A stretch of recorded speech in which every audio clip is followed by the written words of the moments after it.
still harvesting tomatoes here.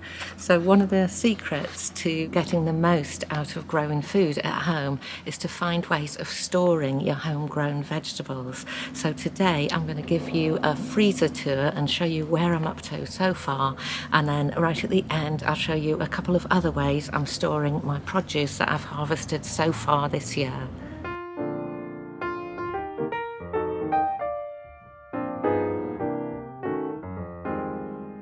Welcome back to Growing Frugal, and if we've not met before, I'm Susan, and on this channel we're all about learning how to live a lower cost life by growing food at home, by cooking creatively and healthily, and by finding just simple ways of saving a little bit of money. And today I'm going to take you on a freezer tour. So this is our main freezer in the garage, and that's where I keep all the long-term food for storing. So for a lot of my veg, what I like to do is to cook them so that they're partially ready to make quick meals in the week. And if you're like me and maybe you've got a very busy life, or you're a carer, or you've got chronic pain, and what you really need is healthy fresh food but very quickly, this is a good way of doing things. So you're basically putting in the work now, doing some batch cooking or blanching, so that later you've got some very quick and easy food ready to use. And if you like the sound of that, do subscribe to the channel, because I do a lot of batch cooking and prepping. So let's do it. Let's get over to the garage and do a freezer tour.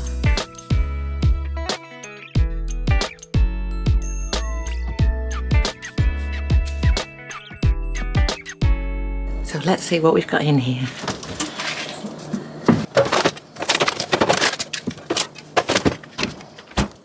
Keep that door closed, really important for frugal freezer care. So the first thing I wanted to show you was my French beans. So I've grown lots of French beans this year. It's been a really great year for them, and this year I've actually managed to get my act together and get them blanched and frozen. And if you don't know how to do that, I've got a video on that, so go and have a look. And the other beans that I have in there are broad beans. So I've also got a whole stock of broad beans in the freezer. Now let me get these put away to keep them frozen, and then I'll come back and talk to you.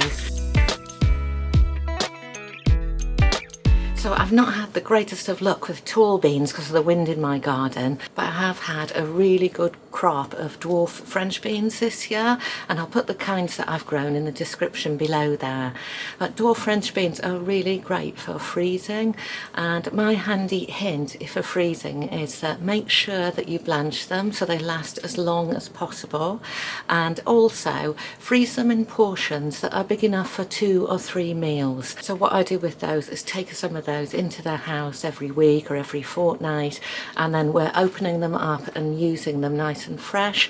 But otherwise, if you have them in a big bag and you leave the bag open and it's not airtight, you'll get freezer burn on the beans and they just won't last as long. They'll be quite gooey when they come out. So handy hint, freeze your beans in small size portions, and I do really think it's worth blanching French beans so that they can last more than a month or so and they stay nice and crisp and ready to go. And because these are blanched already, it's really only a matter of throwing them into a stir fry or a soup or whatever you're having, and they'll be cooked in seconds. And the second thing I've got in the freezer is chilies, so let's get you some of those and show you. Great musical instruments. So here they are. So let's get these back in the freezer and then I'll talk to you about them.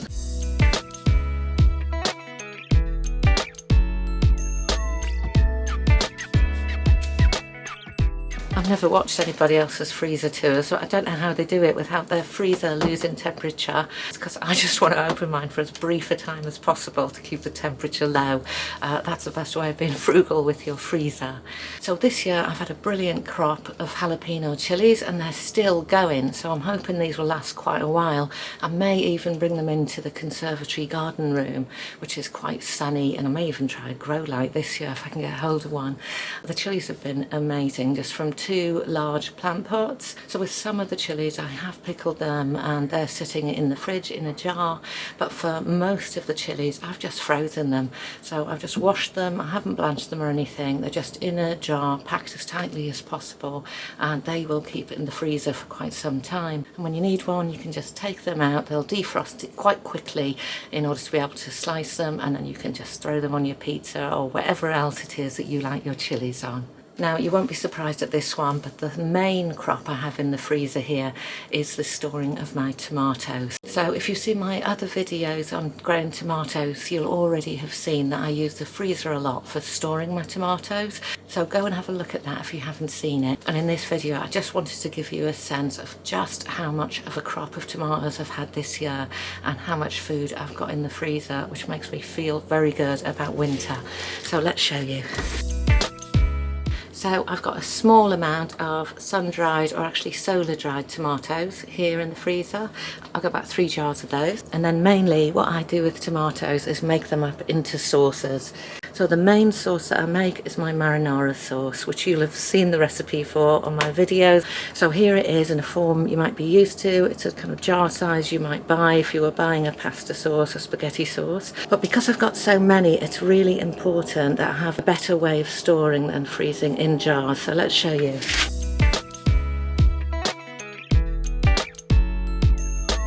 So this is the best space-saving way of storing your marinara sauce. So I'm using Ziploc bags here, which I can reuse again because they're very strong ones. Or if you have more funds, you can buy silicone bags that do exactly the same thing. I've only got one of them so far, but they would be perfect for these. So what I have in here is exactly the same as what I have in here, and you can see how space-saving that is. So far I've got 7 jars of marinara sauce and 19 of the Ziploc bags of marinara sauce, and that is amazing, and it makes me feel quite comforted that we've got quite a lot of food in the freezer. So no matter what happens, I've got that flexibility of having a healthy, beautiful, fresh tomato sauce to make loads of meals as the cold weather kicks in. And then the other thing I've been doing with the tomatoes is to make lots of pizza sauce, and I've got a video on that if you want to see it. And what I do is I freeze the pizza sauce in the size that we need for our pizzas in muffin trays, and then pop them out and into bags and into the freezer. So let's show you one.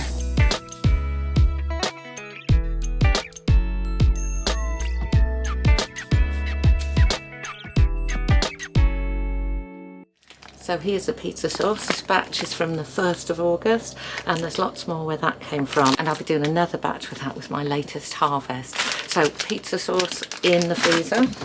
And then the final big batch thing that I'm about to prepare and will go in the freezer is onion masala. And onion masala is the real kind of tasty base to many curries. So you make it by slow cooking loads of onions with tomatoes, homegrown in my case. And I got this method from My Heartbeats, and she is an amazing cook and uses the Instant Pot a lot, which I love. So I learnt this method of making onion masala in the Instant Pot from her, and I varied it up a bit so that the spices fit with my tastes. But it's a fantastic recipe, and I really recommend you try it, especially if you've got an Instant Pot. So have a look at that one in the description below. But how I'll store that is just the same as the pizza sauce. I put it into muffin trays of different sizes, and then it's ready to go into different kinds of curries in different portion sizes throughout the winter. A real winter warmer.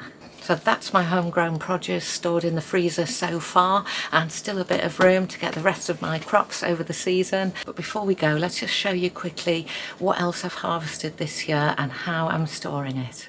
So the first thing we have is shallots. So I've had a lovely crop of shallots this year. I'll definitely be growing these again rather than onions. I'm going to grow a different variety next year. I've got those hanging up in a net bag where it's nice and airy here in the garage, and they will last for months, except they won't because I'll probably cook them up really quickly. Lovely shallots, all dried out and storing beautifully here in the messy garage.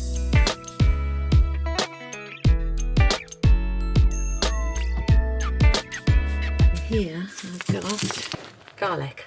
It's just in one of those net bags that I've gotten from my veggie box. And then I've got some dried courgettes here, zucchini, just in a kilner jar. They've been dehydrated, ready to pop into stews and soups and curries. And then from last year, I've still got this kale. So I dehydrated this last year and then forgot about it in the cupboard. I only just found it the other day. Still beautiful and fresh and green, ready to eat. And that can go back in the cupboard in a place where I might actually see it. There's Mr. Grown Frugal sneezing. So there's that, back in the cupboard in a place where I might see it this time and use it. So that's what's in the freezer so far, and my next big harvest will be the squash, and I can't wait. So I look forward to seeing you next time.